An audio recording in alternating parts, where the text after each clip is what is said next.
Hi, it's No Like Death. Welcome back. Before we start reading, there is two things I'd like to address. So someone on Discord asked me a great question. Why did I name my series Glassverse? My answer to that was, the main villain's AU is called Shattered Mirror AU. Then in Book 3, when the Gaster Empire is formed and it attacks, it is called Shattered Multiverse, the name of the book. Basically, in Glassverse, there is a whole lot of mirrors and glass references. Even a flower is in a glass high heel or something. The characters are meant to be broken because the whole multiverse is broken and fragile, but they overcome their struggles together, hence glass. It is also its own multiverse, hence verse, and so it's called Glassverse. There was one more thing I'd like to make clear to all of you that I forgot to mention in my first video. My Discord/VR chat friends already know this, but in Glassverse, Dream and Nightmare are not actually brothers. They were originally human. Nightmare was the hunter that tried to off them, while Dream was the small, secretly trans boy when he was a she back then because of their time period, who tried to protect them from a fatal blow, but was struck instead. Nim used both their souls plus two different Sans bodies from two unfinished and dead AUs.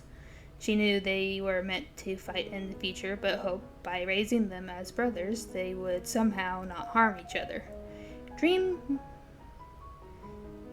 and Nightmare were actually left in the dark, and Nightmare only remembered who he truly was when he ate the apples.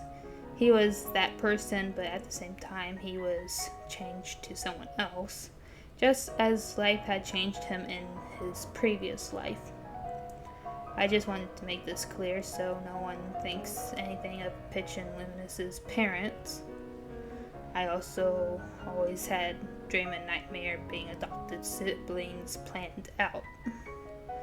With that, let's get into reading the next few chapters.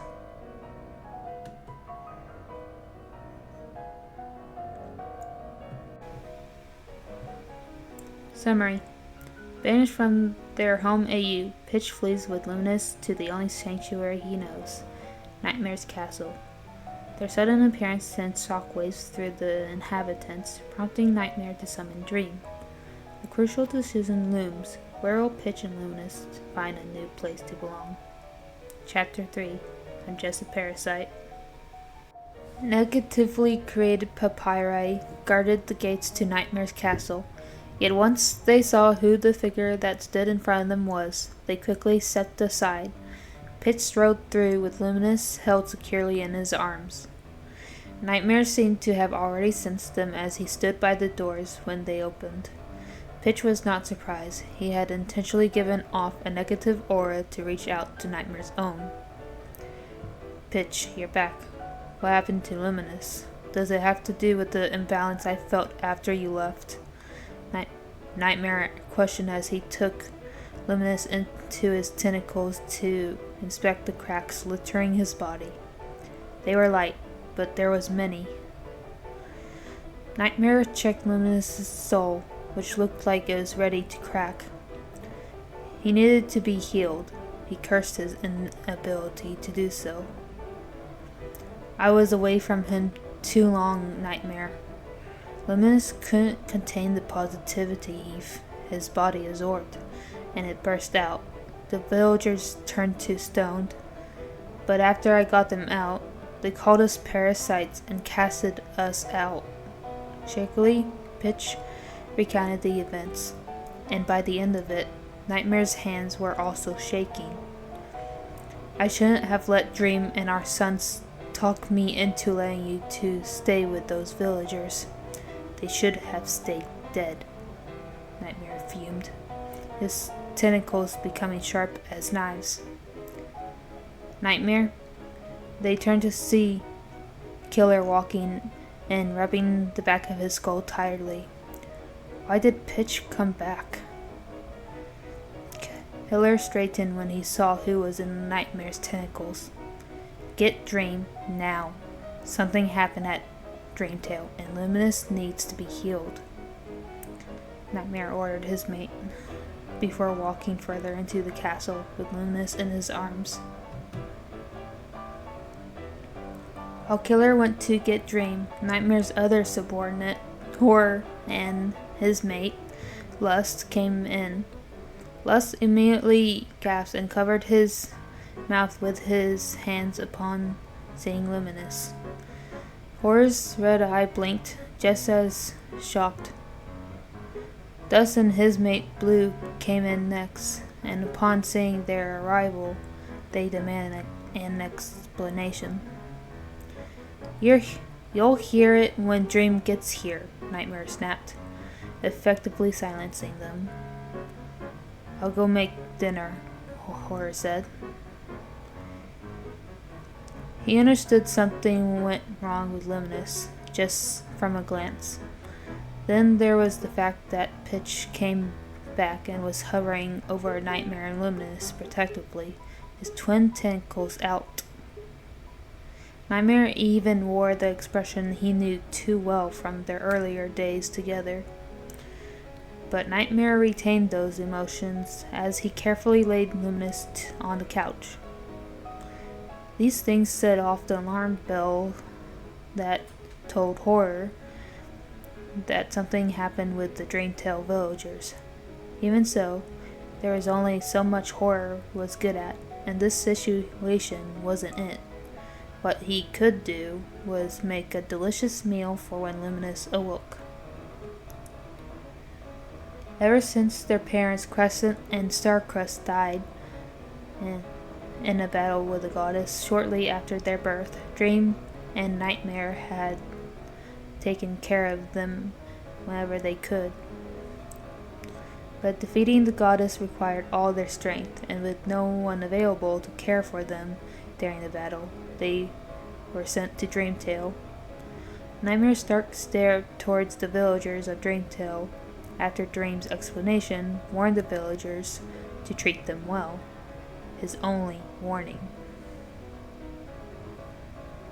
Crescent stood next to Starcrust as he held the twins in his arms, giving them loving nuzzles and apologizing to them for leaving.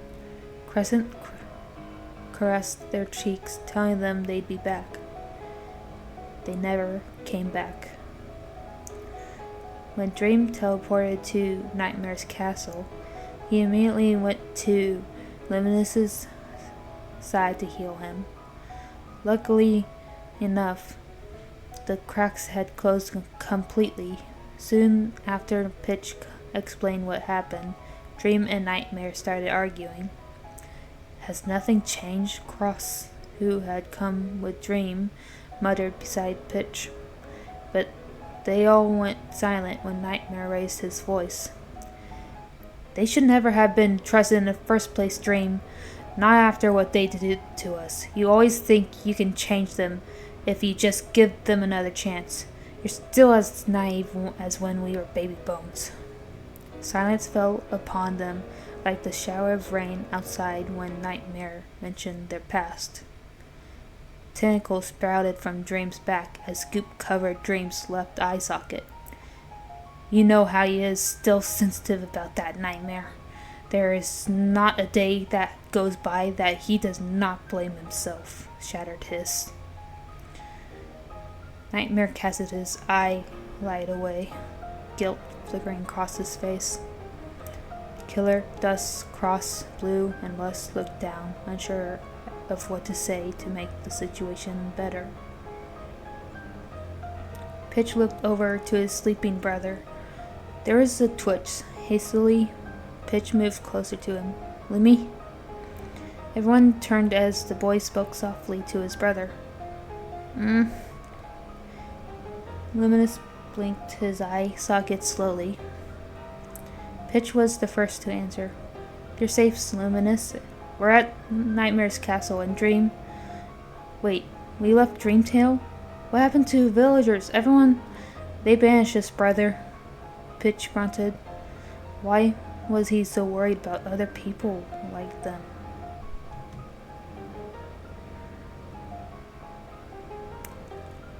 They what?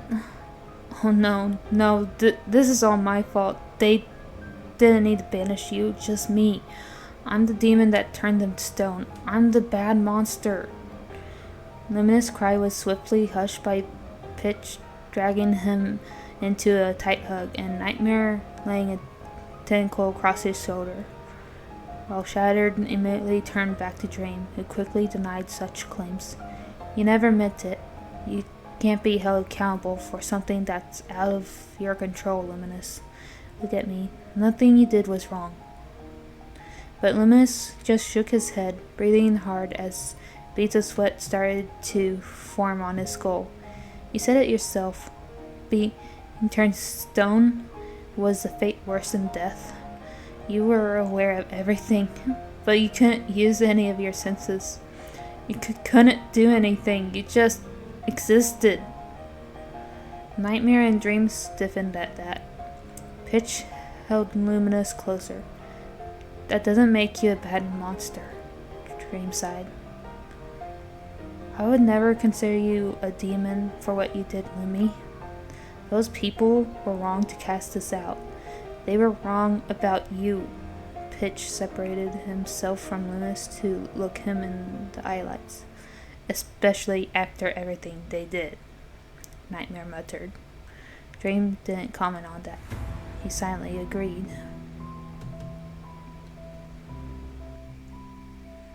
I suppose you're right, Nightmare.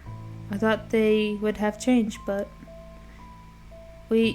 I should have never let them take care of Luminous and Pitch.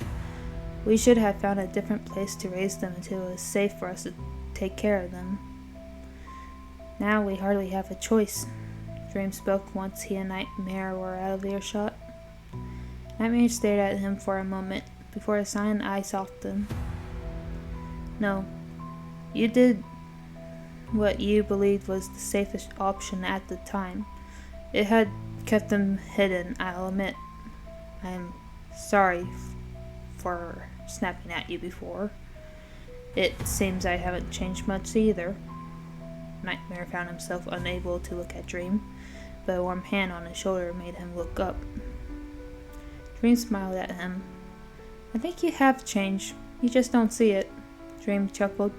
I bet the boys would back me up on that. Dream smiled. The only time my boys will back you over me. Dream smiled, widened further. Now that they had made up, they needed to figure out where to raise Luminous and Pitch. After all, they were only 6 years old. Meanwhile, in the living room, Killer Dust, Blue, and Les watched as Pitch was consoling Luminous, who was having another panic attack. They said, I'm just a dumb parasite. I just take and take. There's no place for me. I'll always be nothing, only a burden. Les and Blue flinched at this. They understood the feeling of wanting to be of use, always worrying about what others perceived you as. It could be mentally taxing. It was like a virus in your head that makes you push yourself even when you're already broken. Dream understood this as well. So many of them did. Yet Les felt it was more than that if his guess was correct. Of course, how Luminous was reacting was also understandable. Everyone knew his inability to give out positivity, an obvious contrast to Dream, who could make almost anyone around him feel happy with his aura. However, that was the thing. Luminous had a different type of aura, one of light, not positivity. But he needed both positivity and natural sunlight to make his light. He needed them both to survive, but he just could not find a way to expel positivity. Pitch looked at his brother with a mixture of concern and confusion. You aren't a parasite, he insisted, trying to keep his voice from rising. Where had Luminous gotten that idea? The words were familiar, but wasn't he asleep when the villagers had spoken those words? You know I'm a parasite, I know you think so too, Luminous whispered the last part, his eye sockets glistening with teardrops. What? No, Where had he gotten that ridiculous idea? They said so. They told me you would call me that behind my back, Luminous whispered. Pitch clenched his fist as his eye lights burned at the realization of what the villagers had made his brother believe. Killer, who had been listening, spoke up. The only parasites, from what I hear, are them. The villagers were wrong. You are much more than that. His voice was harsh, but conceding. It was different from his usual mocking and cheeky expression, now replaced with a seriously pissed off expression. But Killer's hand that collapsed Luminous's shoulder was gentle as his expression softened. Dust and Blue nodded in agreement, sharing a look between them. They have no idea how hard you try, Blue said. Every week you go train with Dream to learn how to expel your excess positivity safely. Dust nodded next to his mate. I'm certain a parasite who only takes and gives nothing in return wouldn't try so hard to prevent it, Dust added. Luminous wiped his eyes. His puffy bone cheeks flushed golden orange. But no matter how hard I try, he murmured, I can't do it. Lust, who had been silent so far, watched with a heavy soul, offered his encouragement. You can, Luminous. You're stronger than you give yourself credit for. Don't let such negative words affect you. Let them strengthen you. Use them to remind yourself to keep trying. Blue nodded at Lust before facing Luminous with a thumbs up. The astounding Blue believes in you, Luminous. You can do anything if you just try. Blue laughed. Pitch punched Luminous's arm lightly, startling him. You don't ever call yourself a demon or even think we would consider you as being one. You aren't a demon. You're a person like any of us. And you're not a parasite either. You care and you give too much to be one. Then Pitch hugged his brother. Don't ever think I hate you. I never did, and I never will, he whispered as Luminous hugged him back. Luminous's eye lights widened with that statement, tearing up. He rubbed his eye sockets and with a big smile said, Thank you so much. I don't know what to say. Hey, we're family. If you want, I wouldn't mind paying those fools a little visit, Killer said, concealing a knife behind his back. Blue threw his shoe at Killer's head, gaining a glare from Killer. Dust smirked. You know you have to get the boss's permission first, Killer, he chuckled. But Dust's moment was cut off by his acting cushion, Blue, jumping up. Dust slumped on the couch in his absence. We will prove all of those who called you names that you are none of those things. Your powers are a gift and not a curse. Dust pouted. Come back. I want my blue pillow. Everyone laughed at that. Lust couldn't help his giggle. Looks like someone has been reading too many inspirational comics again, he teased his old friend, who pouted, a mischievous glint in his eyelights. Also looks like we may need some sunglasses with all that positivity, and here I thought that was Dream's job. Lust laughed until a pair of arms wrapped around him. He instantly reacted upon realizing it was Horror, as Horror chuckled. Lust smiled fondly up at him. Dinner ready, my darling? Horror hummed tiredly from behind Lust.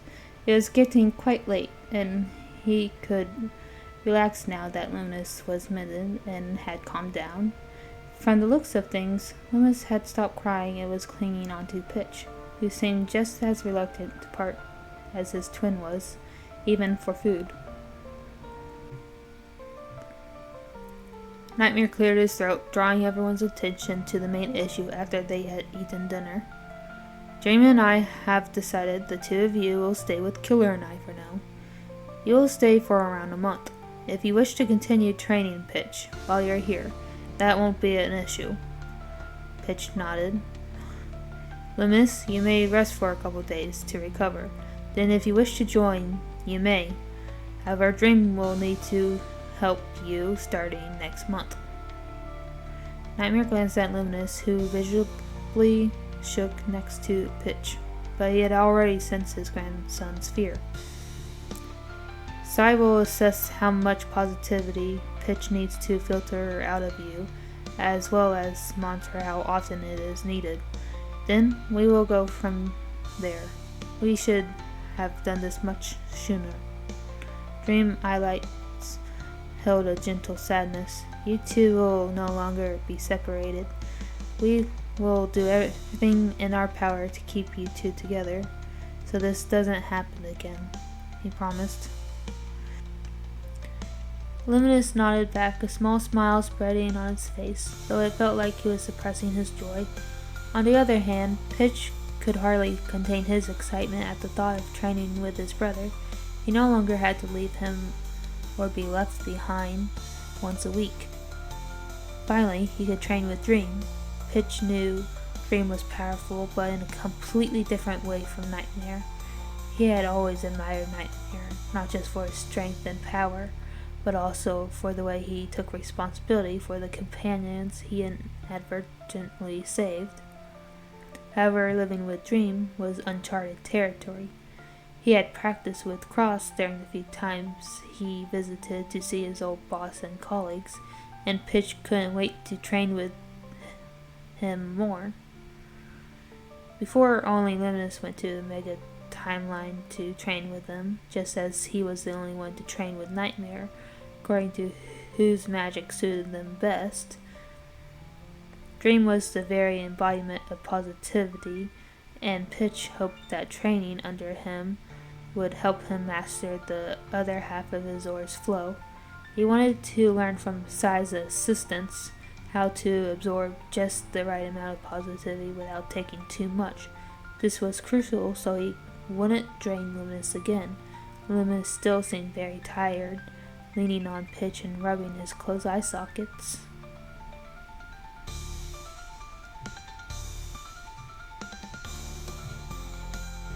Summary. A storm brews over Nightmare's castle. The lights flicker on and off like Luminous positivity. In the castle's giant library, Luminous asks Pitch a question that makes him fear his brother was falling down. Can Pitch help Luminous see the light he sees inside him? Chapter 4. You aren't as they say. You are my sunshine.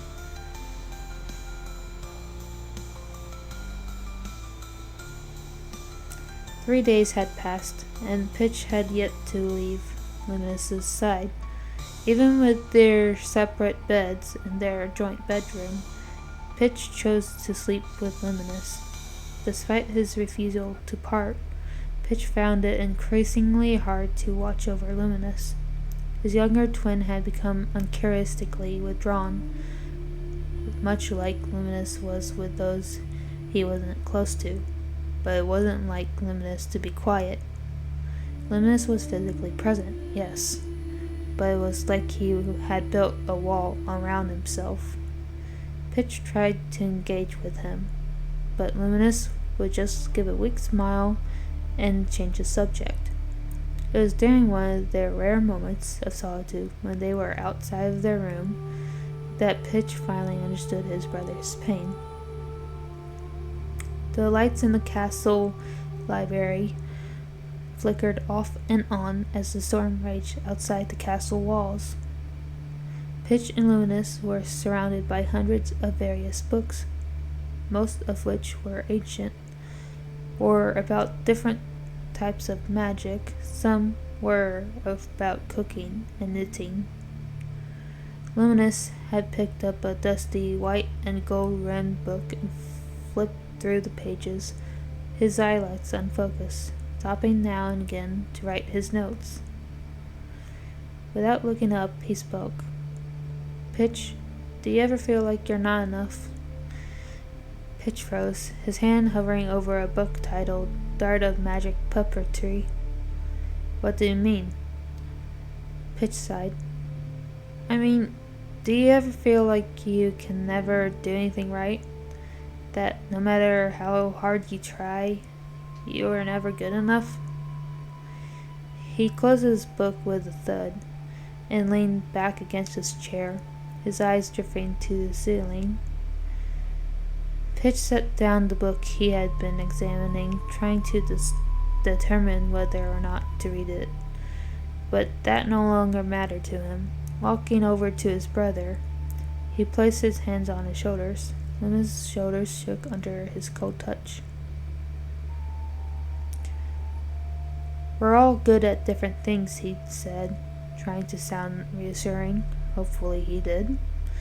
God, how does Dream do this? Positivity and negativity control aside, you have your light magic, and I have shadow magic. Together, we balance each other out. Pitch remembered the words Nightmare said about their roles as guardians of light and darkness. Luminous looked up at him, his expression a mix of sadness and fear. But what if I'm just a burden? He asked, his voice barely a whisper. What if all I do is make things worse? How do I guide people to light if I could turn them to stone at any moment? Pitch's soul ached just as his brother's did. He had never felt his brother so broken, so lost. He was always full of light. Where had his light gone? You're not a burden. He's never spoken so fiercely towards his Luminous before. You're amazing, Luminous, and I'll do anything to make you see that. Before Luminous could speak, the dim light flickered out, leaving Luminous unable to see at all. What? And before Pitch could finish, the light flickered on, stronger than before, but still a dim lighting.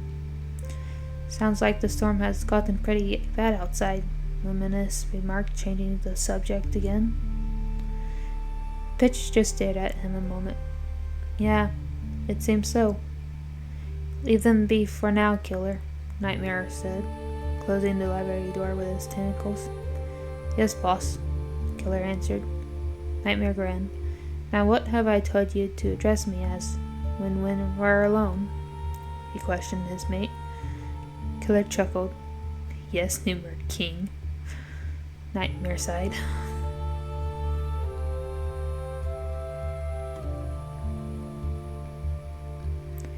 The next few days with Nightmare were tense. As they had started their training, Pitch discovered that his shadows could change into various shapes and forms at the village, instead of just walls or waves. He even made a shadow papyri, much like Nightmare's negative goop papyri. The only difference were Pitch's was see-through and small, a child like him, only smaller than Pitch. When he first formed it, you could phase your hand through it.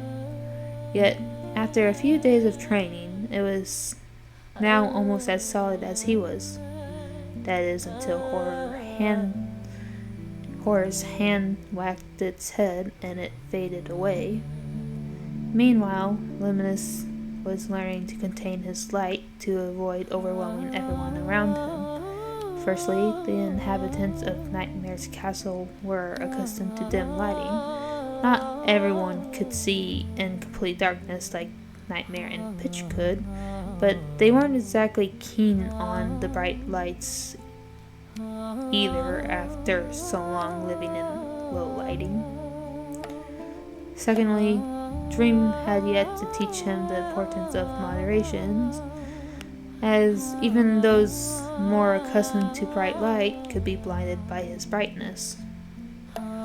On the sidelines, Sai monitored his progress while carefully tracking Luminous's light and positivity readings, noting down every detail on his clipboard to continue gathering data on Luminous with a more positively filled environment than Nightmare's castle, so I would need to accompany them to the Mega Timeline, even though Blue was there to provide some positivity and Moss and him both produced some as well. There wasn't enough to fully test them out at the time the boy could stand positivity.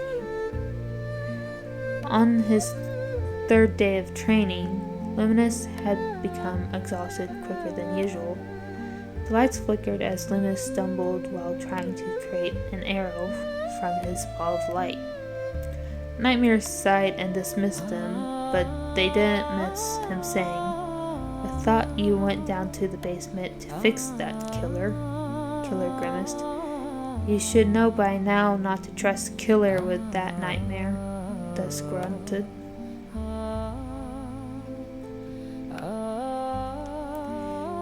Pitch couldn't shake off the feeling Luminous was slipping away. His brother's usual bright smile had become forced, and the golden orange light in his sockets seemed to become a dim yellow. It became dimmer each day. They may have inherited their grandparents' immortality, as their roles were that of guardians. Even so, falling down was dangerous for any monster, including them. He knew he had to find some way to help Luminous, to show him that his inability didn't make him any less valuable. One evening, unable to find Luminous, strangely enough, he set out to look out for him. Pitch decided he would talk to his brother without changing the topic this time, but first he had to find him.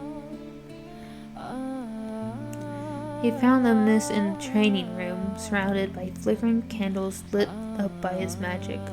With a slow wave of his hand, Luminous extinguished each flame with a flick of his finger, only to relight it again with the heat of his light magic.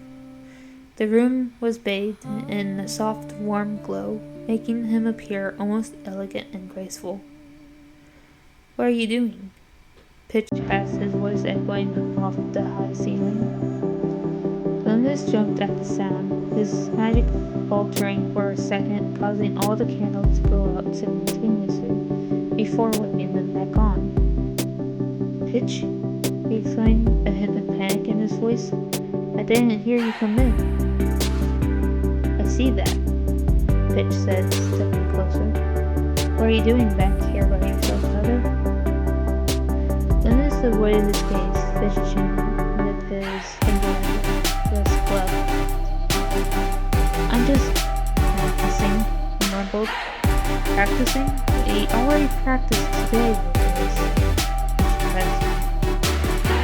"For when we leave the train," Luminous replied, his voice small. "I don't want to be a parasite to me too." Pitch felt anger rise within him. My brother, the villagers who planted these destructive thoughts in Luminous's head. He stepped closer, taking his brother's hand into his own. "Listen to me, Lumi. You are not a parasite, nor are you a burden or a failure. You're my brother. And no brother of mine is any of those things. He's sweet, hardworking, and one of the most caring monsters I know. You're my sunshine, remember, Ori?" Luminous smiled for a second before it fell again, his eyes brimming with self-doubt. "But I can't stop it," he said, his voice trembling. "What if I lose control again, and it just bursts out of me? I don't want to hurt anyone, not ever again." "We'll work on it," Pitch assured him, squeezing his hand gently. "Together, we'll find a way. Just give it time and things will get better."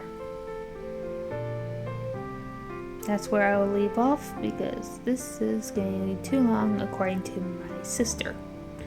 Have a nice day, and goodbye.